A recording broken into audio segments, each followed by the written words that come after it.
Good morning, everyone, and thank you so much for joining us here at Edinburgh City Hall. I am Roxanne Lerma, the Director of Communications and Media for this awesome city. Thank you so much for joining us for our third annual Joint Regional Hurricane Preparedness Press Conference. I am honored and privileged to be your MC today as we come together to address the safety of our communities in the face of potential hurricanes. This press conference is just a really good way to get some important information out, to share best practices, and also to foster a regional approach to storms, which is what we want to do in the Rio Grande Valley. Today's conference is going to feature several speakers who will cover various aspects of hurricane preparedness, including emergency supplies, all the way to post-storm recovery. And their insights are going to make sure that we are all well equipped to face any challenges that may lie ahead for South Texas. Before we start today, I do want to take a second to recognize some of our Edinburgh City Council that's joining us this morning. Of course, our Mayor, Ramiro Garza Jr., Mayor Pro Tem Dan Diaz,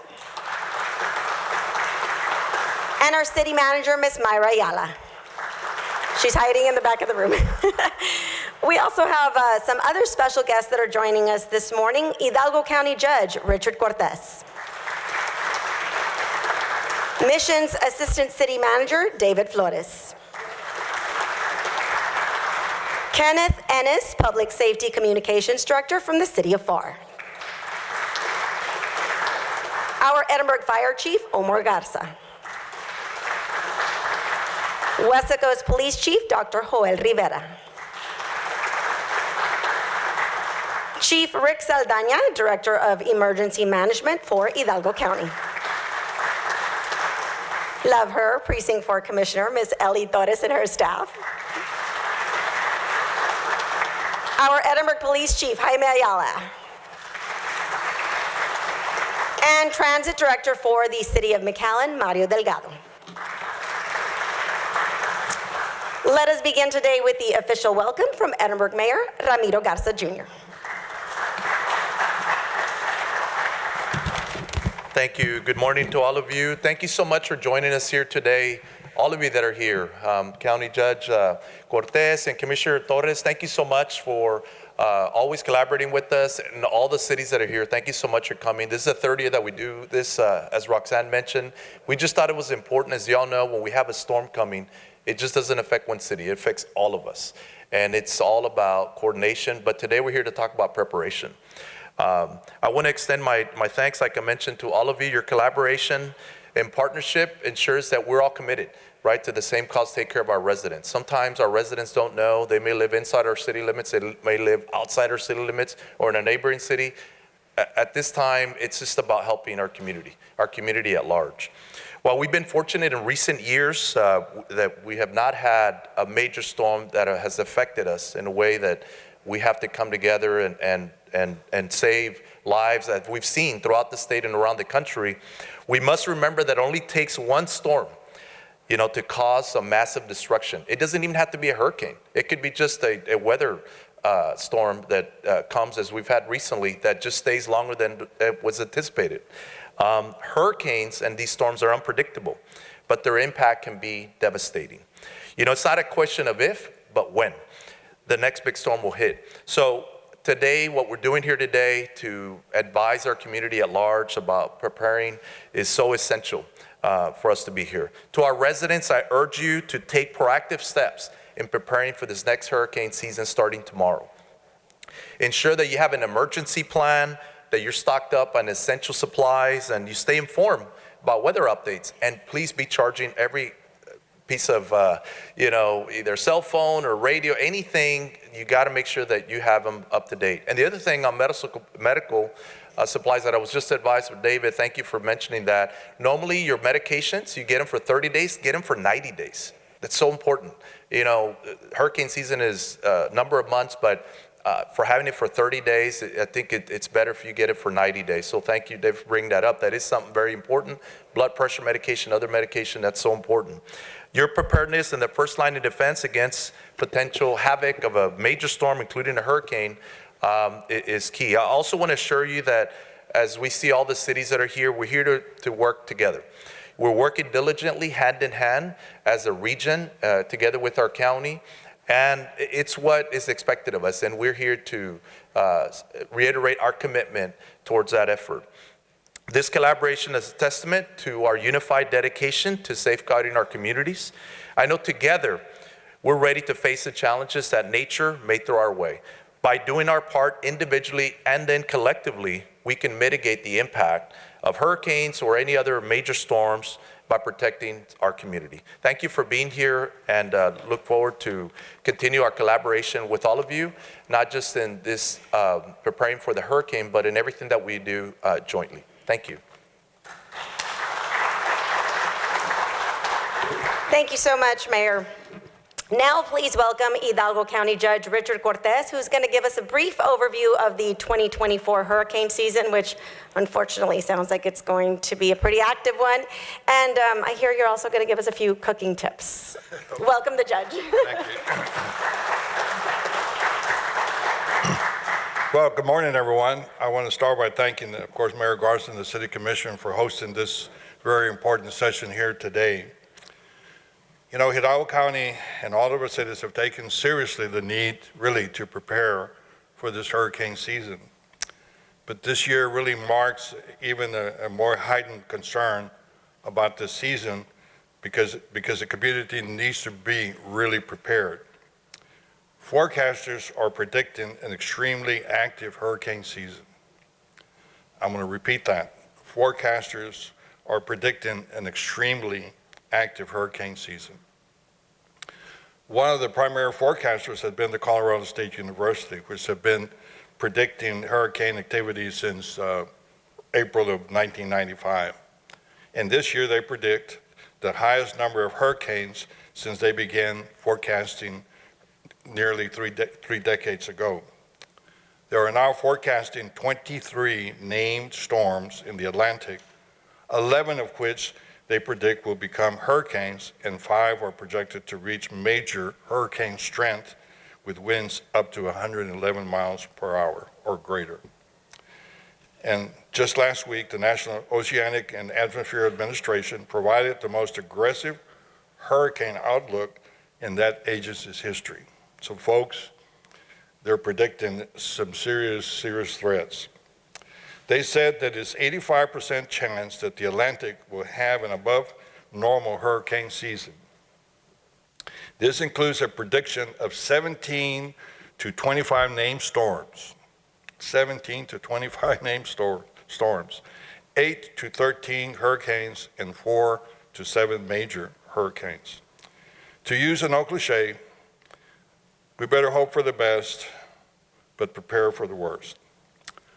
Let us also not forget that it only takes one, and it's not a matter of if, it's really of when the storm will come, it's a matter of when.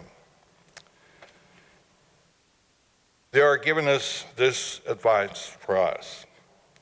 They remind us that the category of a hurricane isn't as dangerous as the water that it brings and the storms that it brings. They note that 90% of all fatalities involving hurricanes come from water, not wind. Most of these fatalities are freshwater fatalities, meaning rainfall brought the water, and the majority of freshwater fatalities involve automobiles being swept away. Finally, they note that the inland-like areas like Hidalgo County can be impacted just as badly or worse than coastal activity, and the danger does not lessen just because we're closer inland. In fact, since 2013, there have been 455 direct fatalities because of hurricanes, meaning that the storm caused a death, and another 418 died indirectly. Often during a cleanup, and often because of carbon monoxide poisoning, coming from generators of electrocutions from down power lines and chainsaws and things of that nature. So many reasons cause this death, so we need to be very, very, very careful in anything that we do during this period of time. Every family should have a disaster plan in case of the hurricane that includes everyone knowing escape routes, pre-planned places to meet up, and taking important records to mind. You should create a disaster supply kit. You will hear about that a little more often as to what to include with them. You should also be prepared for prolonged periods of no power and no water in your homes. Last year, we gave a demonstration for cooking without power and even created a cooking book with ingredients that will require no refrigeration or electricity in order for you to make them. We're proud of the state of Texas, through the Texas A&M Agri-Life Extension, they used our idea and created their own emergency preparedness cookbook that had 3 days worth of recipes.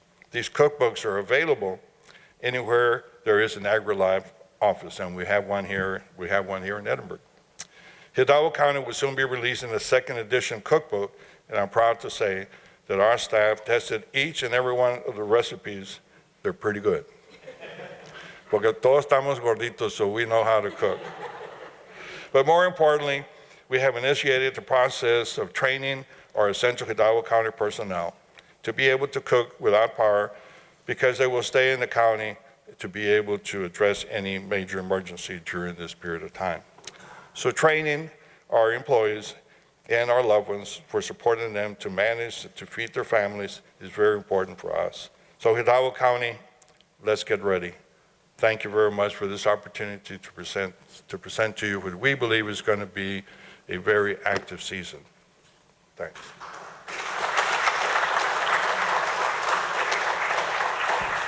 Thank you so much, Judge. You make me want to get ready. Moving to the importance of an emergency supply kit, as the judge mentioned, please welcome McAllen's Transit Director, Mr. Mario Delgado.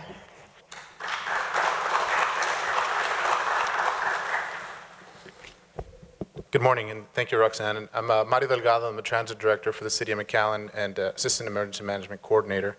And I'll be talking to you about some essentials that we should have in our homes in preparedness for a hurricane. Obviously, some of the essential supplies be water. You need to have enough water, about a gallon per person per day. For evacuations, we have 3-day supply, and for home use, aim to have about a 2-week supply. Food. Stock up on non-perishable, easy to prepare food items. Again, look at that cookbook and make sure that you have some of those essential items. I don't know about you guys, but I have some picky eaters at home. Make sure that you account for that as well. Have a flashlight, a reliable flashlight. Make sure you've got extra batteries. If you can get your hands on a battery-powered hand crank radio, preferably on a NOAA weather radio with a tone alert, so that you can be informed of weather updates.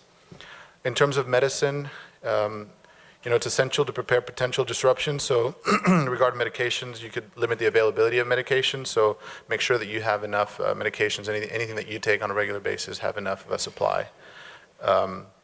We urge all residents to talk to their healthcare providers in the event that there isn't a storm that will prevent you to go to any regular visits, to make sure that you account for that as well. And take proactive measures to ensure that we have all those doses that we need. Caring for pets and family members, our pets are an important part of our family, and so it's you need to make sure that you have enough food for your pets and any necessary medications that they may need as well. The kit includes food, water, medications, a leash, and a carrier. If you need to evacuate, most cases you'll need to have a carrier to get into any type of transportation that is provided. And make sure that your dogs, your pets have identification, so that in the event that they do get lost, that you're able to find a way to recover them. Some of the things in regards to our community, one of the things that we're known for here in Hidalgo County is our community spirit. And so during the time of a storm, this spirit of cooperation is essential, and it's important for us to take into consideration.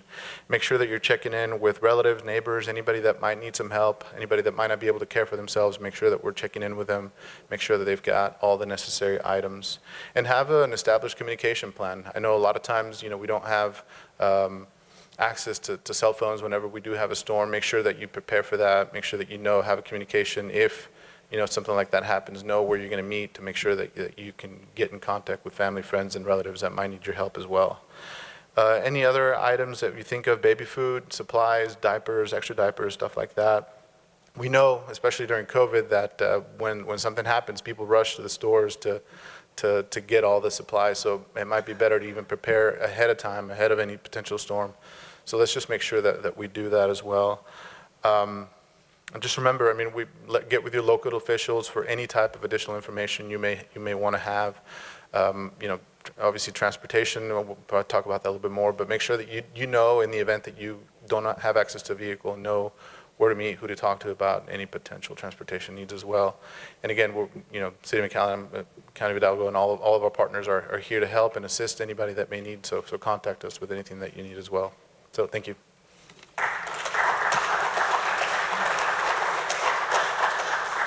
Thank you so much, Mario. So I think we've heard it. It is never too soon to start those recovery efforts. For more on that, please welcome Missions Assistant City Manager, David Flores. All right, thank you, Roxanne. Appreciate that. So yes, you've heard that we're going to have an active season, and you've heard that we need to be prepared. So one of the messages I want to send out to our citizens is that your city and the county emergency managers, we stand ready and we are prepared for anything. But recovery begins now with what you can do with the homeowners, what you can do now. And what I would suggest that we do now is every homeowner, if you own a building, whatever it is, check your insurance policies. Look at your insurance policies, make sure that they're up to date.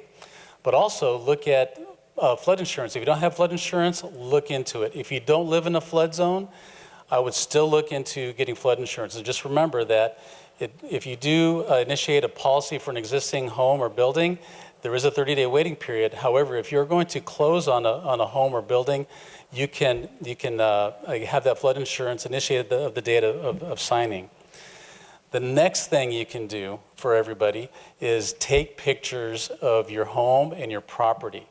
Take pictures now, get pictures of all of your inside your home, the outside of your home, your buildings, vehicles, fences, everything that you have, because if and when a disaster does strike, before and after pictures are very, very important. That tells a lot, especially when we get to the point of having to report damages.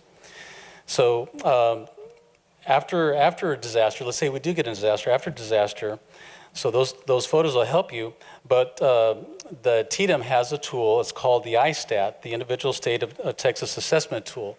It's an online tool that every resident can use after a storm has come to record damages. What that helps us to help you is that record all those dollars of damages. That helps us to meet the thresholds that we can for either SBA or federal assistance. And all that gets rolled up into the state, and that helps us. So take the photos, use the tool if we do have a disaster, because that'll help us to help you. And just remember, recovery is to get things back to normal as soon as possible. So by preparing now, if we do have a storm, you can help us prepare to get back to normal as soon as possible. That's all I got, Roxanne. Thank you. Thanks, David. Help us help you. Communication is certainly key during critical weather events. To help us with that, please welcome Yuri Gonzalez, FAR's PIO, to introduce their next speaker. Thank you, Roxanne. Yes, as she just mentioned, information, accurate information, matter of fact, is critical during hurricane preparedness and during an actual event, a hurricane or a storm or a catastrophe happening in our region. So before we welcome Kenneth Ennis, who's our Public Safety Communications Director, he's going to discuss on how internally working with our entities, we gather that information that then is shifted over to your Office of City Communications, and then we push out. Just a few reminders for those watching, and just simple reminders that can be critical during this time. Follow and monitor all your local news stations, your meteorologists. Most of them have apps. Download the app so you can be getting these notifications. I think that's critical to know what's happening in your community, in your city, and in your county. The other thing is many cities here in the region have their own 311 app. I know at the City of FAR we have our own 311 app, and residents can actually register for Code Red. Code Red will be giving, updates throughout, a hurricane or a thunderstorm or a severe emergency. These messages are going out directly to your cell phone or any other number that you registered. Again, Code Red may not be for every resident, but just check through your city mobile apps. The other thing that's very important, just social media. Social media usually, and not only during a hurricane, but throughout hurricane season, because there's a lot of reminders on sandbag distributions, emergencies, critical information that you can be getting not only from your Facebook with your county, but also with your city. So make sure you follow the social media pages. My mom mentioned something really funny this morning. She said, well, before social media, we couldn't really monitor weather or emergencies, so we used the radios. Well, those radios are still being sold. You can get them really cheap at H-E-B. They're battery operated, and these are your backups because you might lose electricity, you might lose your Wi-Fi, your internet signal, so now you have to be ready. You have to have the backup to the backup to the backup. So look into those now, just like Mr. Mario mentioned, those are great. And you can monitor these stations. Facebook Live, so in case of an emergency, major emergency, just know that your county and your mayor will be working closely to bring any updated information, whether there's an emergency press conference, just be alert because, those are very important. And just make sure you also stay informed with your local public safety communications department. Follow their page as well. This is where Mr. Kenneth Ennis will join us when he's going to discuss the regional channels, Code Red, and other platforms that we use internally to then push this information out to our public.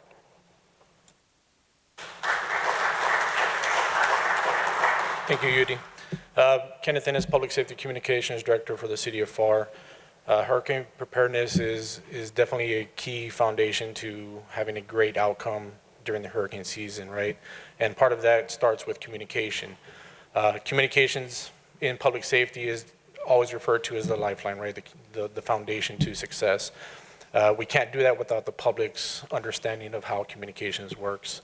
911 is key, right? Whenever there's an emergency, we dial 911. During hurricanes, guys, it gets tough. Right. One of the things that we want to make sure that the community knows is that 911 and public safety is there for loss of life, loss of property, right? So one of the things that overwhelms our systems is when the power goes out, right? Everyone wants to dial 911 and say, hey, when's my power coming back on? So we want to make sure that you guys are prepared. Have your utility provider numbers on hand and ready to go. Make sure that you make those calls to those utility providers first, and it'll help with a successful outcome. As far as public safety, we prepare constantly. We're always training police, fire, EMS. They could tell you this day in, day out. It's always a training exercise for them when there is no emergency. And part of that is our radio communication system. So we have a regional system that allows every entity within the region to communicate with each other with no boundaries, with no barriers. And that allows us to provide mutual aid, automatic aid to help us mitigate some of these emergency situations. In addition to that, she mentioned Code Red, Yudi mentioned Code Red. That's referred to as a reverse 911. I know not every agency within the region uses Code Red, but please reach out to your first responding agencies, ask them what reverse 911 system they use and how can you register for that reverse 911 system so that you can get those critical up-to-date messages from the cities. In addition to that, we also utilize a system here in the region called IPAWS, which is the Integrated Public Alert Warning System. Public Safety Communications Department in FAR currently operates the IPAWS system and operates it for Hidalgo County, Willacy counties. So any of those messages will be pushed out just like you see with Amber Alerts. So it'll come out either on your television, radio, cell phones. So just make sure that you keep an eye out for those messages. Those are very, very important messages. In addition to that, I do want to make sure that we understand that during an emergency, everyone's going to want to start calling each other. That puts a lot of strain on the cell phone networks. So expect there to be some delays with your networks or not being able to get through. A good example of that is New Year's Eve. Whenever you guys are trying to text or call your family members and you can't get through, that's because there's so much traffic within the system. So please keep that in mind. Make sure that you have all your emergency contacts already listed and ready to go in your little pamphlets that you take with you. And please, guys, prepare. Thank you.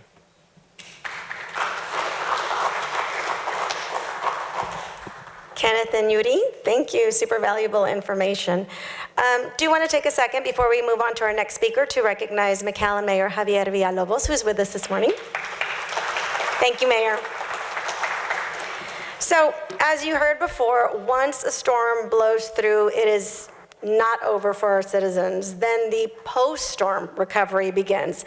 Next up to the podium to speak about that, Weslaco Police Chief, Dr. Joel Rivera.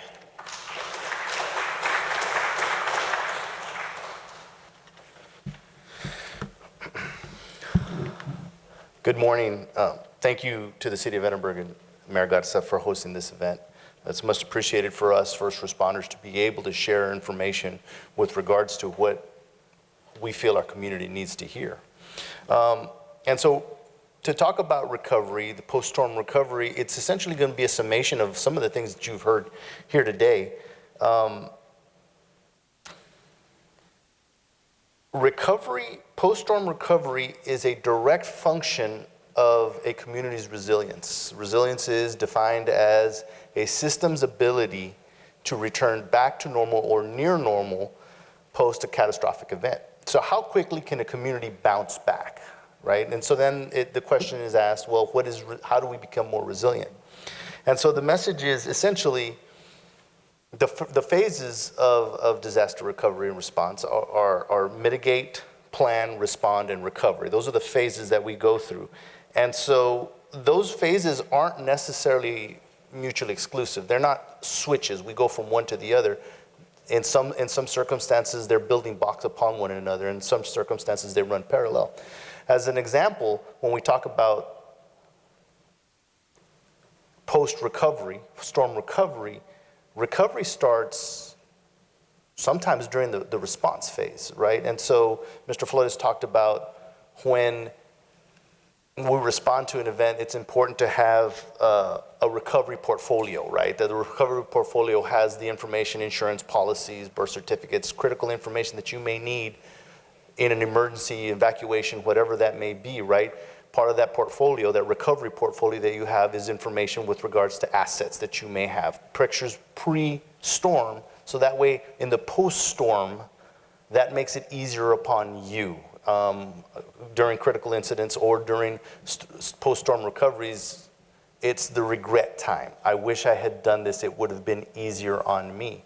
And so you have to take the opportunity during the preparation phase to document all those things, so that way on the post-storm recovery, it's a lot easier. As stated just now, stay tuned to local media and official media websites. One of the things that we've learned as emergency managers is the dissemination of rumors, the dissemination of information wastes a lot of our community's energy and time. We hear instances, hey, there's water distribution over here, and then there's no water distribution over there, right? And so it's important to rely on media websites, social media platforms, or official platforms of the cities to be able to get good information, because misinformation is something that we often combat during the recovery phase, post-storm recovery phases of what we do. Again, preparation is the key to becoming resilient. And so this press conference here is too short to cover essentially everything you need to do as a community to become prepared. So I encourage you guys to visit the FEMA.gov website. That'll walk you through everything. It will give you item by item to prepare before and how the recovery processes work. It's an excellent website, and I ask that you guys visit that website and as part of your recovery plan, as part of your creating a recovery portfolio. And then, like I said, stay tuned to those social media platforms and those news outlets to get information during the recovery phases. That's when water distribution sites, that's when, food pantries, that's when all that information is going to be disseminated during the recovery phase, because as stipulated earlier, water systems go down, sanitation systems go down, and the cities are tasked with the recovery processes, and we communicate that through various media platforms. With that, I thank you very much. Thank you, Chief. And thank you for mentioning about misinformation, because I think that is something that we all struggle with. So key today, if there's any takeaway, tune into reliable, valid sources. Safety is also key during severe weather. To bring us up to speed on that, please welcome our last speaker, Fire Chief Omar Garza.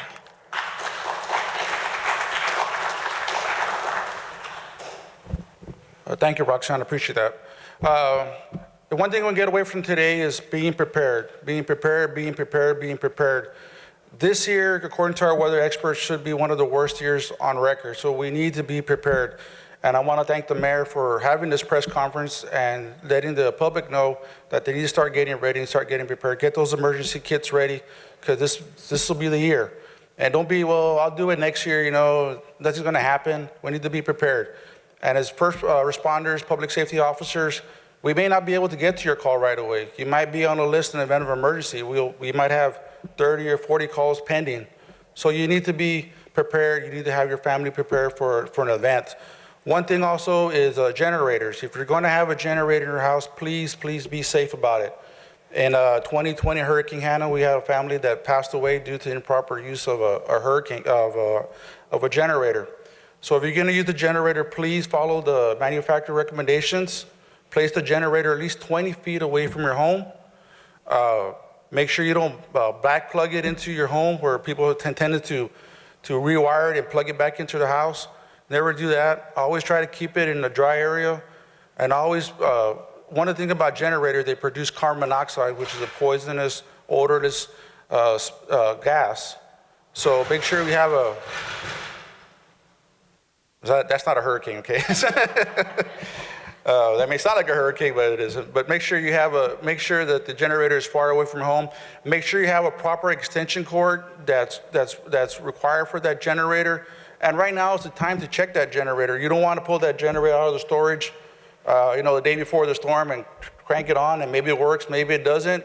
And usually when that happens, they don't run efficiently, so they're producing a lot more carbon monoxide. So right now is the time to get prepared, check those generators, make sure they're operating safely. And right now, if you're looking to buy one, probably be a good idea to start getting one right now, because when the storm comes, it's pretty hard to get a generator. So be prepared, have your generator, make sure it's working properly, and make sure you have it in a safe place. Avoid using it during when it's raining. Make sure it's covered, and make sure, like I said, make sure it's away from your home.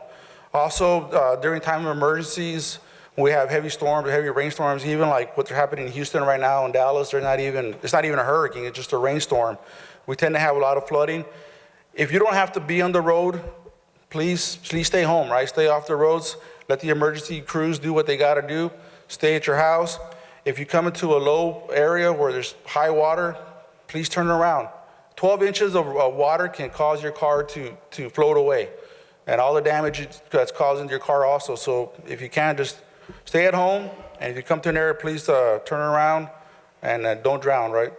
Also, what happens when people are driving on the road, that water seems to push back into the homes, causing more damage into the homes in those flooded areas. So if you don't have to be on the road, please stay off the road. So once again, please be prepared. Have your toolkit, have your food supplies, have those generators tested, have a place to go in case you need to be evacuated, have some extra cash. But please be prepared. That makes our jobs much easier when the city and the citizens are prepared, and we know that you guys can kind of fend for yourselves until we're able to get out there. Because there might be, due to the storm, we may not be able to get out there as soon as we can, right? So, we got to kind of wait a little bit, and then we'll be able to deploy. So we really want to make sure, like Mayor Garza, and I know he's really key about having these press conferences. and making sure that the citizens of Edinburgh are aware that they need to be prepared. So if you take anything away from today, just be prepared. Thank you. Thank you, Chief. So as you can see, it takes all of us to be prepared. By emphasizing the importance of personal readiness, we can all minimize the impact of hurricanes and thereby protect our families, our neighbors, our communities. I want to take some time to express very sincere thanks to all of the chiefs, our speakers, our mayors, our county judge, for being with us this morning and taking time to share their expertise. Together, we're stronger here in the Rio Grande Valley. Also want to thank my counterparts in our sister cities for helping me to organize this event and get our speakers together. That concludes our press conference this morning for members of the media. If you do want to get some one-on-ones, you can do that immediately after this, after we take a few group photos. We thank you so much for joining us this morning. We hope you took away a lot of great information and have a wonderful rest of the day.